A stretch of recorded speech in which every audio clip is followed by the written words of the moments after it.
Ready. 6 முதல் 60% வரை ஆடி தள்ளுபடியுடன் சூப்பர் சரவணா ஸ்டோர்ஸ், சென்னை, மதுரை, கோவை.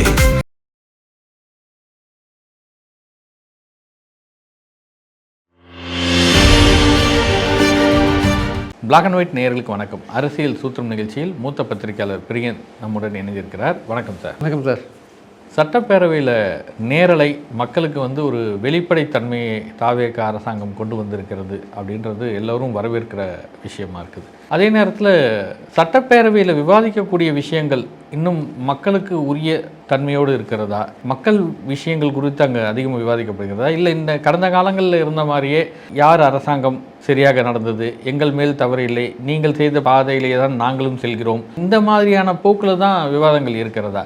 இப்போ ஓபிஎஸ் நிதிநிலை அறிக்கை குறித்து பேசும்போது பாக்கெட்டில் நீங்கள் யார் படம் வைத்திருக்கீங்க, இதயம் மாறி இருக்கிறது, இடம் மாறி இருக்கிறது, இப்படியெல்லாம் பேசுவது இதனால் மக்களுக்கு என்ன பயன் இருக்க போகுது? இல்லை, அதாவது ஒரு சட்டப்பேரவை நிகழ்ச்சிகளை ஒளிபரப்பு பண்ணுறது நல்ல விஷயம் தான். அதில் எந்த விதமான சந்தேகமும் இல்லை. அதாவது ப்ராமினெண்ட்டாக ரூலிங் பார்ட்டியை ப்ரொஜெக்ட் பண்ணுவாங்கன்றது தெரிஞ்ச விஷயந்தான். இருந்தாலும் எதிர்க்கட்சி உறுப்பினர்கள் பேசும்போது காமிக்கிறாங்கன்றது ஒரு கூட ஆறுதல் விஷயம். அதே மாதிரி ஏதாவது பிரச்சனைகள் வந்ததுன்னா பெரும்பாலும் ஆளுங்கட்சி தரப்புலேருந்து என்ன சொல்கிறாங்களோ அதுதான் அவங்க காமிப்பாங்க, ரிலே பண்ணுவாங்க. ஸோ இது மக்கள் மத்தியில் சட்டப்பேரவை நிகழ்ச்சிகளை பார்க்கறதுக்கான ஒரு வாய்ப்பை கூடுதலாக்கி இருக்கிறது அப்படின்றது பாயிண்ட். ஏன்னா அது சேனல்ஸ் எல்லாருமே அதை லைவாக போகும்போது அதை போடுறதுக்கான வாய்ப்புகள் இருக்குது. அதனால் அது நல்ல வரவேற்கத்தக்கது தான். பீப்புள் அதில் ஒரு இன்ட்ரெஸ்ட் காமிப்பாங்க.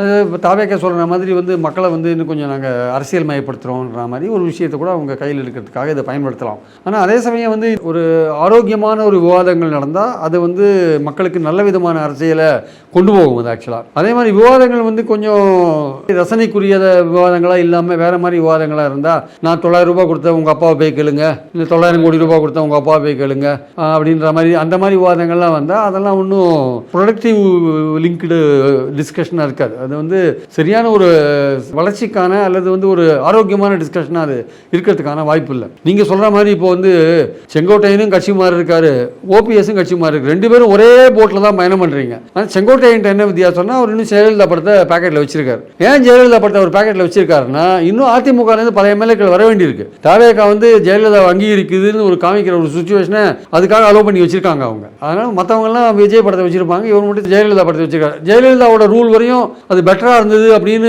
தாவேகா சொல்கிறதுக்கு காரணம் என்னென்னா, அவங்க மோசமாக இருக்குதுன்னு விஜய் சொன்ன விஷயம் கூட 17ஆம் வருஷத்துலேருந்து தான் மோசமாக இருக்குன்னு சொன்னார். அதுலேருந்து அவங்க கணக்கு ஊழல் ஆட்சின்றது 17 தான் எடுத்துக்கிறாங்க, எடப்பாடி ஆட்சியிலேருந்து தான் எடுத்துக்கிறாங்க. அவங்க ஜெயலலிதா ஆட்சி வரையும் நல்ல ஆட்சின்னு சொல்கிறாங்க. எம்ஜிஆர் சொல்லியிருந்தவங்க இப்போ ஜெயலலிதா ஒருபடி மேலே போய் ஏன் சொல்கிறாங்கன்னா, இன்னைக்கு இருக்கிற அதிமுக எம்எல்ஏக்கள் பல பேர் இங்கே வரத்துக்கு விரும்பினாங்கன்னா ஜெயலலிதா பேரை நல்லபடியாக சொன்னால் அவங்க இங்கே வரத்துக்கு ஈஸியாக இருக்கும். அதுவும் அவங்க ஜெயலலிதாவோட புகழ பாடுறது தாவேகாவும் பாடுறதுன்றனால அவங்க ஒரு காரணம் சொல்கிறதுக்கு ஈஸியாக இருக்கும் அப்படின்றது தான் பாயிண்ட். இந்த இடைத்தேர்தல் லேட்டாக இருந்தனால அதிமுகலேருந்து வரத்து மேட்டூருக்கு வர தண்ணி குறைஞ்ச மாதிரி இங்கே குறைஞ்சிருக்கு ஆக்சுவலாக. இல்லாட்டி இத்தனை நேரம் இடைத்தேர்தல் நடக்கிற மாதிரி விஷயம் இருந்ததுன்னா இன்னொரு குறைஞ்சபட்சம் ஒரு 10 எம்எல்ஏக்கள் வரதுக்கு ரெடியாக இருக்காங்கன்றது உண்மை ஆக்சுவலாக. இல்லை, இப்போ சட்டப்பேரவையில் ஆதவர்ஜனா பேசும்போது அக்ரி கிருஷ்ணமூர்த்தி பேச்சுக்கு பதில் சொல்லும்போது அவர் சொல்கிறாரு, நடைபெறுவதே அதிமுக ஆட்சி தான்றாரு. அவர் மீண்டும் அதிமுக ஆட்சி மலரும்னு அக்ரி கிருஷ்ணமூர்த்தி பேசுகிறாரு. அப்போ ஆதவர்ஜனா சொல்கிறாரு, இல்லை நடைபெறுவதே அதிமுக ஆட்சி தான் அப்படின் போது, இப்போ நீங்கள் சொல்கிற மாதிரி இன்னும் அதிமுகவிலிருந்து வருபவர்களை இழுக்கிறதுக்காக தான் இந்த முயற்சிகள்லாம் நடக்குது. ஏன்னா தேர்தலுக்கு முன்னாடியே அவங்க இந்த விஷயத்தை ஆரம்பிச்சிட்டாங்க சார். தேர்தலுக்கு முன்னாடி என்ன சொன்னார் ஆதவர்ஜனா, 90% அதிமுகவினர் இங்கே வந்துட்டாங்கன்னு சொன்னார். அப்புறம் எங்களுக்கும் திமுகவுக்கு தான் போட்டின்னு அதிமுகவை சைட்லைன் பண்ணார். அப்புறம் நாங்கள் தான் புதிய அதிமுக வேற சொன்னார். அப்புறம் தேர்தலுக்கு அப்புறம் இவங்க போய் யாரை பார்த்தாங்க, பிளவுபட்ட குரூப்பை தான் போய் முதல்ல பார்த்தாரு விஜய் ஆக்சுவலாக. அப்போது அதிமுகலேருந்து ஒரு பெரும்பகுதி இழுக்கிறதுக்கான முயற்சியில் இறங்கினாங்க.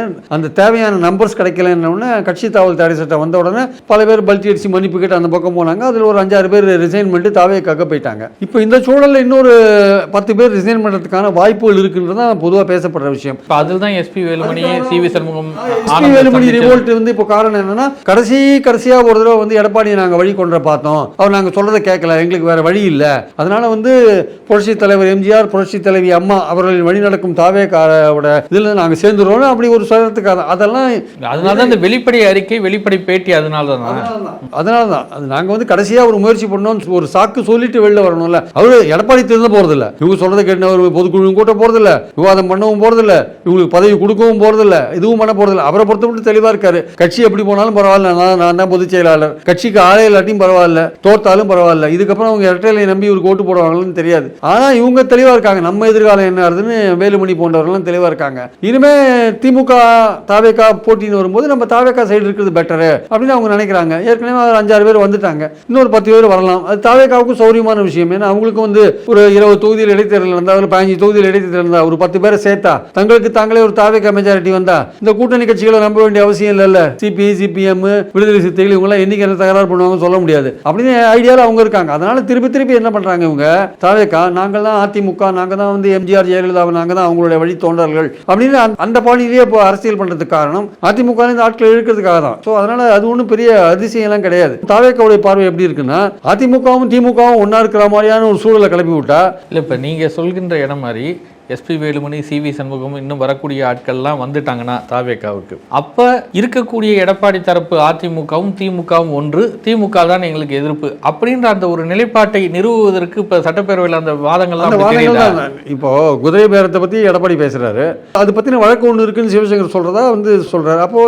சபாநாயகர் என்ன சொல்றாரு, கிட்டத்தட்ட 2 பேரும் ஒரே ஸ்டாண்டில் இருக்கீங்கன்ற மாதிரி ஒரு விஷயத்தை சொல்றாரு. அதிமுக 2 பேரும் ஒரே ஸ்டாண்டில் இருக்கீங்க அப்படின்னு. நான் உடனே வேலு வந்து ஏதோ மறுக்கிறாரு.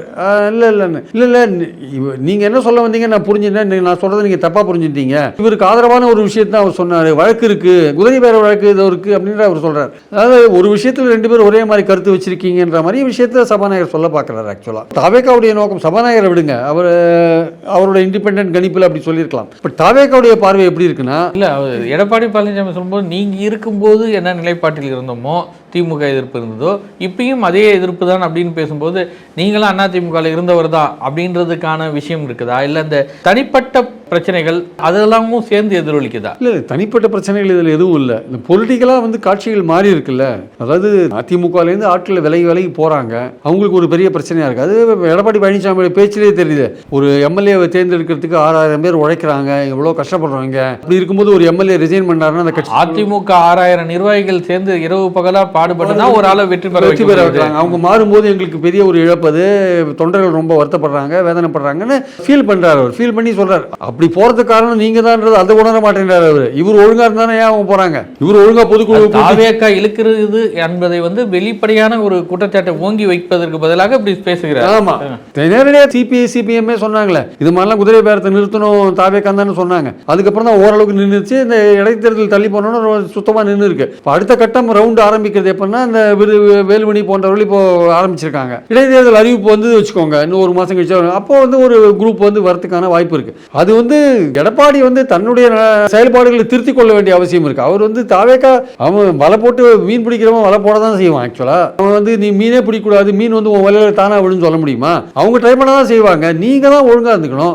நீங்க என்ன பண்றீங்க? ஆக்சுவலா நீங்க உங்க கட்சியை பாதுகாக்கணும். நீங்க வந்து எல்லோரையும் கூப்பிட்டு அரவணைச்சு நீங்க பேசணும், பொதுக்குழு கூட்டணும், விவாதம் நடத்தணும். அதெல்லாம் நீங்க பண்ணாத. இப்ப அதை ஒரு காரணமா வச்சுட்டு அவங்க வெளில போறாங்கல்ல. அதனால அவர் மேலேயும் தப்பு இருக்கு. அவர் கூட்டணியும் பலப்படுத்தல, தன் கட்சியும் பலப்படுத்த மாட்டேறாரு. போறவங்க எல்லாம் போனா பரவாயில்ல. இதே செங்கோட்டையனும் ஓபிஎஸ் எல்லாம் தக்க வச்சிருக்கலாம், அவரு சசிகலா தினகரன் உள்ள இழுத்துருக்கலாம். ஆனா அப்ப எல்லாம் இவங்க எல்லாம் ஒன்னா சேர்ந்து சசிகலா தினகரன் வெளில அனுப்பிச்சாங்க.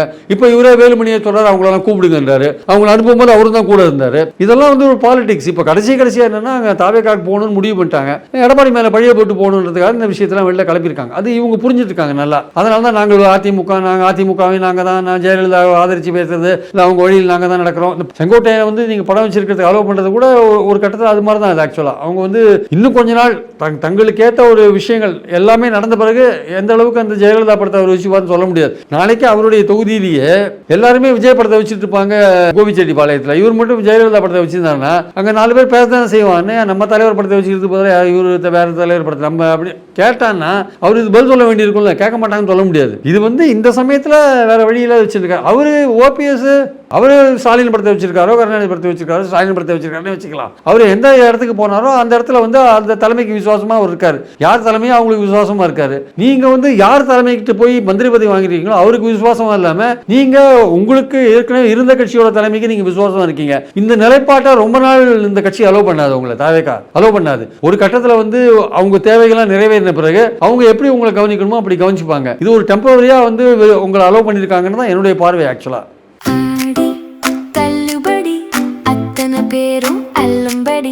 6 முதல் 60% வரை ஆடி தள்ளுபடியுடன் சூப்பர் சரவணா ஸ்டோர்ஸ், சென்னை, மதுரை, கோவை. சட்டப்பேரவை இந்த விஷயங்கள்லாம் பார்க்கும்போது ஒரு கட்டத்தில் வந்து தாவேகா முழுமையாக அதிமுகவை நாங்கள் ஏன் நீங்கள் தீர்ந்து போன சக்தின்னு கூட எங்கள் தலைவர் சொன்னார் அப்படின்னு நீங்கள் வந்து பாஜகவிடம் அடிமைப்பட்டு போய்விட்டீர்கள்.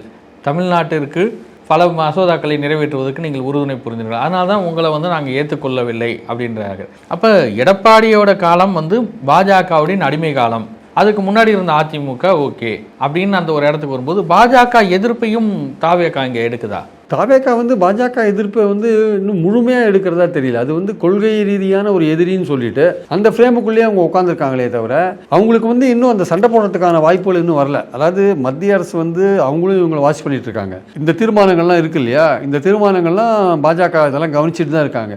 எந்த இடத்துல வந்து இவங்க நேரடியாக அவங்க கூட மோதுறாங்களோ அப்போ அவங்களும் வந்து ஒரு லைன் எடுப்பாங்க. இப்போ அவங்கள பொறுத்த மட்டும் பாஜகவை பொறுத்த மட்டும் அவங்களுக்கு என்னன்னா தாவேகா திமுகவை வீழ்த்திருக்கு, அதிமுகவை உடைக்குது. இது ரெண்டு நல்ல விஷயம் தான் தமிழ்நாட்டுக்கு அவங்க பண்ணுறாங்க. அதனால என்ன பண்றாங்களோ பண்ணட்டும், கொஞ்ச நாள் பார்க்கலாம். நம்மளை நேரடியாக எதிர்க்கிற மாதிரி அவங்களுக்கு பார்லிமெண்ட்லயும் ரெப்ரசன்டேஷன் கிடையாது. நம்மளை நேரடியாக எதிர்க்கிற மாதிரி இல்லை கவர்னர் எதிர்க்கிற மாதிரி ஏதாவது ஒன்று பண்ணினாங்கன்னா அப்போ நம்ம வந்து நம்ம வேலையை காமிக்கலாம்னு அவங்களும் பேசாமல் இருக்காங்க. இவங்களை பொறுத்த மட்டும் சீரியஸாக இவங்களோட மோதணும்னு இல்லை. ஆனால் இவங்க போடுற தீர்மானங்கள்லாம் வாட்ச் பண்ணிட்டு தான் இருக்காங்க. இந்த தீர்மானங்கள்லாம் பார்த்துட்டு அவங்க இதெல்லாம் ஒன்று வேலைக்கு ஆக தீர்மானம்னு அவங்களுக்கு தெரியும். அதனால அதை பற்றி அவங்க பெருசாக எடுத்துக்க மாட்டாங்க. உண்மையிலேயே நேரடியாக ஒரு மோதல் வரும்பொழுது பாஜக அரசை வந்து நேரடியாக விமர்சிக்கும் போது இவங்க வந்து பாலிசி லெவலில் விமர்சிக்கிறது இந்த மாதிரி விமர்சிக்கிறதுலாம் கண்டுக்காது விட்டுருவாங்க. இப்போ சித்தாந்த ரீதியில் விமர்சிக்கிறதுலாம் இருக்குல்ல, இப்போ திமுகவுக்கும் பாஜகவுக்கும் கிட்டத்தட்ட அன்றாட மோதல் மாதிரி இருந்தது. ஆக்சுவலாக கவர்னர் ஒரு பக்கம் மசோதாவை நிறுத்தி வைக்கிறது, ஒரு பக்கம் எம்ஜிஆருக்கு காவியை போடுறது, திருவள்ளுவருக்கு காவியை போடுறது, திராவிட இயக்கத்தை வந்து ரவி திட்டுறது, கவர்னர் ரவி இந்த மாதிரி போயிருந்தது. அங்கே அதிகாரத்தை பிடுங்கிறது, பல விஷயங்கள், எவ்வளவோ விஷயங்கள் நடந்து போச்சு. இவங்களும் போராடி போராடி அதை எதிர்த்து பாலிடிக்ஸ் பண்ணாங்க. இப்போ இவங்க அப்படி பாலிடிக்ஸ் பண்ண வேண்டிய அவசியம் இல்லை. அவசியம் இல்லைன்னா ஏன்னா இவங்களுக்கு நிதி வேண்டியிருக்கு மத்திய அரசோட. அதனால ஒரு கொள்கை அளவில் ஓவராலாக ஒரு மாதிரி எதிர்ப்பு இருக்கிற மாதிரி காமிச்சிட்டு நம்ம வந்து ரொம்ப மோதிக்காத இருக்கலாம்ன்றதான் இவங்க பாயிண்டா இருக்கு. ஆனால் ஏதோ ஒரு இடத்துல மோத வேண்டிய கட்டாயத்துக்கு அவங்க தள்ளப்படுவாங்க. அப்போதான் பாஜகவுடைய உண்மை முகம், இவங்களை பற்றின உண்மை முகம் வெளியில் வரும். ஆக்சுவலாக அதுவரை இந்த நிலைமை கண்டினியூ ஆகும். அதுக்கு நடுவில் இந்த திமுகவுடைய பாலிடிக்ஸ் இருக்கு டுவர்ட்ஸ் பிஜேபி என்ன நடக்குதுன்ட்டு திமுகவுக்கும் வந்து தாவேகாவை எதிர்க்க வேண்டிய அவசியம் இருக்கு. அவங்களும் வந்து பாஜகவை இப்போ அவங்க எதிர்க்க வேண்டிய அவசியம் இல்லை, ஆட்சியிலையும் இல்லை. அதனால் அங்கே வந்து ஒரு சாஃப்ட் டோனோட போகிறாங்க. இந்தியா கூட்டணியும் இல்லை. அதனாலேயே வந்து பாஜகவோட திமுகவை நெருக்கி வச்சு பார்க்க முடியுமான்னு தாவேகா ட்ரை பண்ணுறாங்க. ஸோ தட் பாஜகவுக்கு எதிரான ஓட்டு தமிழ்நாட்டில் இருக்கிறதுனால அதை நம்ம கன்சாலிடேட் பண்ணலாம்னு ஒரு ஐடியாவில் பண்ணுறாங்க. தாவேகா திமுக ரெண்டு பேருக்குமே கொஞ்சம் பாஜகவை பற்றின ஒரு பார்வைனா ஒரு சாஃப்டான பார்வை இருக்குது. சாஃப்டான பார்வை எதுக்கு இருக்குன்னா தாவேகாவுக்கு நிதி சம்பந்தமான விஷயங்கள் நிறைய நடக்க வேண்டியிருக்கு, சென்ட்ரல் பகச்சின்னு ஒன்றும் பண்ண முடியாதுன்ற அந்த பார்வை. இவங்களுக்கு நம்ம ஆட்சியிலையும் கிடையாது, ஒன்றும் கிடையாது, நம்ம விஜய் எதிர்க்க வேண்டிய கட்டாயத்தில் இருக்கோம், நம்ம எதுக்கு அந்த இன்னொரு முனையில் வந்து எதிர்ப்பு உருவாக்கிக்கணும் நிலையில் அவங்க இருக்காங்க. ஸோ இந்த பாலிடிக்ஸ் இன்னும் கொஞ்சம் மாதங்கள் போகும் இப்படி. ஆக்சுவலாக அது 29 நெருங்கும் பொழுது தான் ஏதாவது ஒரு சேஞ்சஸ் தெரியுமே தவிர இந்த மாதிரி பாலிடிக்ஸ் போக தான் செய்யும், அது தவிர்க்க முடியாது. ஆனால் இதுக்கு நடுவில் வந்து தாவேகா ஏதாவது தீவிரமான பாஜக எதிர்ப்பை கையில் எடுத்தாங்கன்னா அப்போ தான் வந்து பாஜக தன்னுடைய வேலையை அவங்க காமிக்க ஆரம்பிப்பாங்க. இல்லை ஒருவேளை திமுக ரொம்ப பாஜக நெருங்கிடுச்சு வச்சுக்கோங்க, அப்போ ஏதாவது திமுக சொல்லி பாஜக ஏதாவது பண்ணினா தான் உண்டு. இதெல்லாம் நடக்கிறதுக்கு கொஞ்சம் மாதங்கள் ஆகும். ஆனால் இந்த சட்டமன்றத்தில் பார்க்கும்போது ரொம்ப தெளிவாக தெரிகிற விஷயம் என்னென்னா திமுகவையும் அதிமுகவையும் ஒன்றா வச்சு பார்க்குறதுக்கு விரும்புது தாவேகான்றது நல்லா தெரியுது. அதே மாதிரி அதிமுகவில் இருக்கிற மிச்சம் மீதி இருக்கிறவங்களெல்லாம் இழுக்கணுன்றதுல தெளிவாக இருக்காங்க, அதுலேயும் தெளிவாக இருக்காங்கன்றது அந்த பாலிடிக்ஸை தாவேகா பண்ணுறாங்கன்றது நமக்கு தெரியுது. விவாதங்களில் பெரும்பாலும் அவங்க பேசுறதெல்லாம் பார்த்தீங்கன்னா இந்த பாயிண்ட்டை தான் கவர் பண்ணி பேசுகிறாங்கன்றது நம்ம புரிஞ்சுக்கிறோம். ஆக்சுவலாக வந்து சட்டப்பேரவையில் பாஜக மீதான ஒரு மென்மையான போக்கு வந்து 3 கட்சிகளும் கடைபிடிக்கிறது நம்மளால பார்க்க முடியுது. அப்போ திமுகவும் அதிமுகவும் தாவேகாவை எதிர்ப்பதில் கொஞ்சம் வலிமை தெரியுதா ரெண்டு பேர்த்துல? இல்லை ரெண்டு பேருமே ஒரு மென்மையான போக்கு தான் கடைபிடிக்கிறாங்க? இல்லை, திமுக வந்து ஒரு போர்க்குணம் உள்ள ஒரு கட்சி, எதிர்கட்சியாக இருந்தபோது நல்லா செயல்படுவாங்கன்னு சொன்னாங்க. பட் இந்த செஷன்லாம் பார்க்கும்போது அவங்க வந்து அந்த அளவுக்கு ஒரு வீரியத்தோடு செயல்படுற மாதிரி எனக்கு தெரியல. நான் பார்த்தவரையும் உதாரணமாக அன்றைக்கி வந்து ஆதவர்ஜனா கொஞ்சம் வெளியில் பேசுகிற வதந்தியெல்லாம் பேசினார், அதெல்லாம் கட் பண்ணிட்டாங்க. இந்த நேரலையில் ஒரு பிரச்சனை என்னென்னா சபை குறிப்பிலேருந்து எடுக்கிறாரா சபாநாயகர் சொல்கிறாரு, பட் அதெல்லாம் வெளியில் யூடியூப்பில் போயிட்டு தான் இருக்குது. அதுக்கு ஒன்றும் அர்த்தம் இருக்கிற மாதிரியே தெரியல. இல்லை, ஒரு சில பத்திரிகையில் சபாநாயகரை இதை நீக்கி வைத்தான் அந்த கருத்துக்களை மட்டும் கோடிட்டு காட்டி இருக்குது. இன்னொரு பத்திரிகையில் பார்த்தீங்கன்னா அந்த வெர்ஷன் முழுமையாகவே வருது. அப்புறம் நீக்கிறதுல என்ன அர்த்தம் இருக்கு? அவர் வதந்தியெல்லாம் பேசுறாரு. அதாவது தாவேகா நமக்கே முழுசா அதை உட்காந்து பார்த்தாதான் சபாநாயகர் எதை நீக்கினார், எது அவை குறிப்பில் இருக்குது, எதை பற்றி நம்ம பேசணும், இதில் ஒரு கொஞ்சம் குழப்பம் நிலவுது. இல்லை, அதனால வந்து இந்த சபை குறிப்பிலேருந்து நீக்கிற விஷயம் இருக்குல்ல, அதுக்கு வந்து ஏதோ ஒரு வழி பண்ணணும். இவங்க வந்து எல்லாத்தையும் வந்து சபை குறிப்பிலேருந்து ரத்து பண்ணுறோம் அப்படின்னு சொல்றது இருக்குல்ல, அது சரியாக வராது. ஏன்னா அது ரெக்கார்டில் மட்டும் ரத்து பண்ண போறாது. பட் இவங்க அன்னைக்கு ஆதவர்ஜனா பேசும்போது இதை வெளியில பேசுற வதந்தியெல்லாம் பேசினாரு. திமுக வந்து பாஜக ரொம்ப நெருங்கி போகுது, இந்த டீலிமிட்டேஷன் ஆதரிக்க போறாங்கன்ற மாதிரிலாம் பேசினார். அது சபாநாயகர் கட் பண்ணிட்டார். ஆனால் அது வேற ஒன்று பேசினார். அவர் பேசும்போது திமுக ஆட்சியில் வந்து கடந்த 5 வருஷத்துல கரும்பு பயிரிடுற அந்த பரப்பளவு குறைஞ்சு போச்சு, 70% குறைஞ்சு போச்சுன்னு பேசினார். அதுக்கு வந்து ஒரு சரியான பதிலே அவங்க சொல்லலை. கரும்பு ஆலைகள்லாம் மூடப்பட்டிருக்கணும். ஆமா, அது எம்ஆர்கே வந்து பதிலே சொல்ல. அதுக்கு வேறு பல காரணங்கள்லாம் இருக்கு. கரும்பு ஆலைகள் வந்து விவசாயிகளுக்கு பணம் தராத இருக்கிறதுக்கு, அவங்களுக்கு வந்து விவசாயிகள் வந்து கரும்பு போட்டா வந்து நஷ்டம் வருது, அந்த மாதிரி பல விஷயங்கள்லாம் இருக்கு. அது வந்து விவசாயிகள்ட்ட கேட்டால் உண்மையான பிரச்சனை தெரியும். கூட்டுறவு மில்கள்லாம் ரொம்ப நஷ்டத்தில் போயிட்டு இருக்கு. இந்த மாதிரி பல விஷயங்கள் இருக்கு. எதுவுமே பதில் சொல்லாத கடந்து போறாங்க. அவர் வந்து ஒரு குற்றச்சாட்டை வைக்கிறார், எதுவுமே பதில் சொல்லாத கடந்து போறாங்க. ஏன் இந்த மரிய வில்சன் விஷயத்திலேயே அவர் வந்து என்ன சொல்றாரு, அவர் தமிழை இம்ப்ரூவ் பண்ணுங்கன்னு சொல்றாரு. கடையனூர் ராஜேந்திரன் மதிமுக உறுப்பினர், திமுக சின்னத்தில் தேர்ந்தெடுக்கப்பட்டவர். தமிழை இம்ப்ரூவ் பண்ணிக்கோங்க, அது நல்ல விஷயம். ஒரு நல்ல முதல் தடவை உறுப்பினர் இருக்கார், மந்திரியும் ஆயிருக்கார். சரிங்க, உங்க ஆலோசனை ஏத்துக்கிறேன். இனிமே நான் வந்து அடுத்த வருஷம் பாருங்க நான் இம்ப்ரூவ் பண்ணுவேன்னு சொன்னா, தமிழ்நாடு சட்டப்பேரவையில் தமிழை கொஞ்சம் இம்ப்ரூவ் பண்ணுங்கன்ற அது தப்பு இல்லையே. அது கூட பொலைட்டா தான் சொல்றாரு. அதை வந்து அவர் யோசனையை நான் ஏத்துக்கிறேன், என்னோட சூழல் எப்படி நான் வளர்ந்தேன் நான் இம்ப்ரூவ் பண்ணிப்பேன்னு சொன்னா அவருடைய மதிப்பு ஏறி இருக்கும். அதை விட்டுட்டு நான் ஒரு பான் கிறிஸ்டியனு, எனக்கு வந்து அன்பு மொழி தான் தெரியும், இறக்க மொழி தான் தெரியும், அமைதி மொழி தான் தெரியும், பாதி தமிழ் படிச்சவங்களுக்கு கூட இதெல்லாம் தெரியாது அப்படின்னு பேசினா தமிழை என்ன கவலைப்படுத்துறீங்க? ஏதோ தமிழுக்கும் அன்புக்கும் சம்மந்தம் இல்லாத மாதிரியும், தமிழுக்கும் இறக்கத்துக்கும் சம்மந்தம் இல்லாத மாதிரியும், தமிழுக்கும் அமைதிக்கும் சம்மந்தம் இல்லாத மாதிரியும், எண்ணில புறநானூறுலேருந்து நேற்று எழுதின கவிஞரையும் பார்த்தா எல்லாம் அன்பு பற்றி தான் கவிதை எழுதியிருப்பான். அது கூட தெரியாம தமிழுக்கும் அன்புக்கும், அப்போ தமிழை நீங்க படிக்கிறீங்களா? காலையில தீர்மானம் என்ன போடுறீங்க, தமிழ் தாழ்த்த பெருமைப்படுத்துற மாதிரி தீர்மானம் போடுறீங்க, முதலிடம் கொடுக்கணும்னு தீர்மானம் போடுறீங்க. சாயந்தரம் என்ன பண்றீங்க, பாதி தமிழ் படிச்சவனுக்கு அன்பு மொழி தெரியாதுன்னா தமிழை கேவலப்படுத்துற மாதிரி இருக்கு. அதை அலோவ் பண்றாரு சபாநாயகர், சபை குறிப்பில் அது இருக்கு. நான் அப்படிதான் பேசுவேன் வேற பேசுறாரு. அது வந்து எப்படி அதை எடுத்துக்கிறது நம்ம தெரியல. உண்மையிலே ஒரு சபைக்குள்ள வந்து ஒரு புதிய மெம்பர் இப்பதான் புதுசா மெம்பரா இருக்காரு, நான் அப்படிதாங்க பேசுவேன் அப்படின்னு ஒருத்தர் சொல்றாரு. நான் பான் கிறிஸ்டியன் சொல்றாரு. இங்க எங்க மதம் வந்ததுன்னே தெரியல, மதம் எப்படி வருதுன்னே தெரியல. உங்களை தமிழை இம்ப்ரூவ் பண்ண சொன்னா மதம் எங்க வந்தது? கிறிஸ்துவா இருக்கிறவன் நல்ல தமிழ் பேசக்கூடாதுன்னு, கிறிஸ்துவனா இருக்கிறவன் பேசலாமே. வீரமாமுனிவர், ஜியு போப்லாம் தமிழுக்கு எவ்வளவு சேவை பண்ணிருக்காங்களா, அவங்களே கிறிஸ்டியன்ஸ் தானே. நீ வந்து ஏதோ கிறிஸ்துவர்கள் தமிழே பேச மாட்டாங்க சரியா அப்படின்னு அந்த அர்த்தத்துல வேற நீ கிறிஸ்துவர்களை இழிவுபடுத்துற மாதிரி இருக்கு, தமிழையே இழிவுபடுத்துற மாதிரி இருக்கு. என்ன அநியாயமா இருக்குது. இது அலோவ் பண்றாரு யாரு? ஜேசிடி பிரபாகரன் அவரு அலோவ் பண்றாரு. ஆச்சரியமா இருக்கு. எனக்கு எப்படி அதை அவர் அலோவ் பண்ணாருன்னு தெரியல. சபை குறிப்பிலேருந்து எடுக்க வேண்டிய விஷயம், ஏன்னா தமிழ் அவமானப்படுத்துற ஒரு விஷயமா இருக்கு. அப்போ திமுக ஒரு ஆக்டிவான ஒரு எதிர்கட்சியா இருந்தா சரிங்க, நீங்க அன்பு மொழி, இறக்க மொழி, எல்லா மொழியும் நீங்க பேசுறீங்க கரெக்ட், உங்களுக்கு கிறிஸ்துவ அதை கற்றுக் கொடுத்துருக்கானா நீங்க அதெல்லாம் கடைபிடிக்கிறீங்களா இல்லையான்றது உங்க வீடியோவை பார்த்து நாங்க தெரிஞ்சுட்டோம். உலகம் முழுக்க உங்க வீடியோ பரவி இருக்கு. நீங்க எப்படி அந்த அன்பு மொழியை கடைபிடிக்கிறீங்கன்றத நாங்க பார்த்துட்டோம். உலகத்துக்கு நல்லாவே தெரியும்னு ஒரு எதிர்வார்த்தை சொன்னாங்கன்னா நீங்க ஆக்டிவா இருக்கிற எதிர்கட்சி.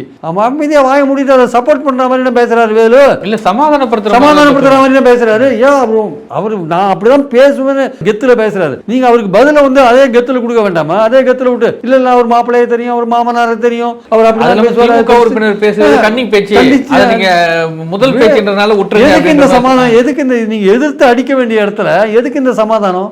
எதுக்கு இந்த சமாதானம்னுங்க?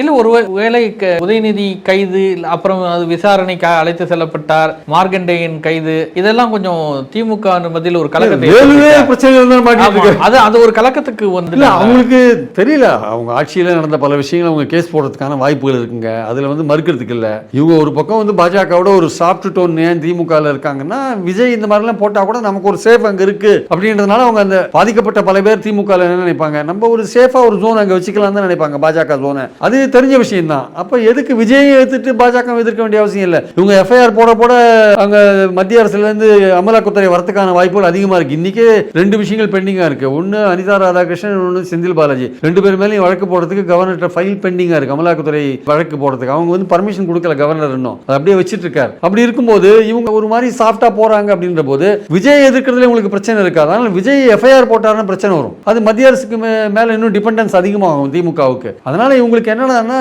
ஒரு மாதிரி சாப்பிட்டா போனா அன்னைக்கு எம்ஆர்கே பன்னீர்செல்வம் கூட இன்னும் கொஞ்சம் சீரியஸா பண்ணலாம். ஏன்னா திமுக ஆட்சியில நெல் பயிரிடுறதோட ஏக்கரேஜ் அதிகமா போயிருக்கு. 6.25 லட்சம் ஏக்கர் பயிரிட்டாங்க. அது வந்து சரித்திரத்தில் இல்லாத அளவு. அதெல்லாம் அவர் சொன்னாரா இல்லையானே தெரியல. ஆக்சுவலா வந்து அதெல்லாம் சொல்லவே இல்லை. பல விஷயங்கள் அவர் பண்ணியிருக்காங்க, அதெல்லாம் அவங்க சொல்லாதே விட்டாங்க. ஒரு சரியான ஒரு கவுண்டர் இருக்குல்ல, அது வந்து திமுக நான் என்ன நினைக்குது, நான் நினைக்கிறேன்னா இவங்க எல்லாமே புதுசா இருக்காங்க, இவங்களுக்கு என்ன தெரிய போகுது அப்படின்னு நினைக்குது. ஆனா அடிப்படையில் விஷயம் என்னன்னா, திமுக அதிமுக போன்ற கட்சிகள் வந்து பல வருடங்கள் ஆண்டதுனால பலவிதமான ஊழல் ஊழல் விஷயங்கள் போன்ற பல விஷயங்கள் அவங்க முதுகில் சுமந்து இருக்காங்க. இந்த தாவேகாவுக்கு எந்த விதமான லயபிலிட்டியும் முதுகில் கிடையாது. அவங்க இப்போ தான் வந்திருக்காங்க. இனிமேல் ஊழல் பண்ணால் இனிமேல் தான் பண்ணணும், பண்ணாத இருந்தால் பெட்டரு. அதனால் இவங்களுக்கு வந்து அவங்கள அடிக்கிறது ஈஸி. எதை சொன்னாலுமே ஏதோ ஒன்று சொல்லி பழைய காலத்து கதையை சொல்லி உங்களை அடிச்சிருவாங்க. அது இவங்களுக்கு ஒரு அட்வான்டேஜ் இருக்குது. அப்போ அதை புரிஞ்சுட்டு அதிகாரிகளும் எடுத்து கொடுக்கறதுக்கு ரெடியாக இருக்காங்க மந்திரிகளுக்கு. அதை புரிஞ்சுட்டு இவங்க தயாராக வர வேண்டாமா? எனக்கு தெரிஞ்சவரையும் இன்னி வரையும் அவங்க தயாராக வரல. இன்னைக்கு அந்த டீலிமிட்டேஷன் பில்லில் தாவேகா கொண்டு வந்த தீர்மானத்தை ஆதரிச்சது மூலமாக டெம்பரரியாக வந்து தாவேகாவையே கொஞ்சம் அடைச்சிருக்காங்க, அவ்வளோதான். மற்றபடி வந்து இன்னும் ப்ரிப்பேர்டாக வரணுன்றது என்னுடைய கருத்து. நன்றி சார். தேங்க்யூ.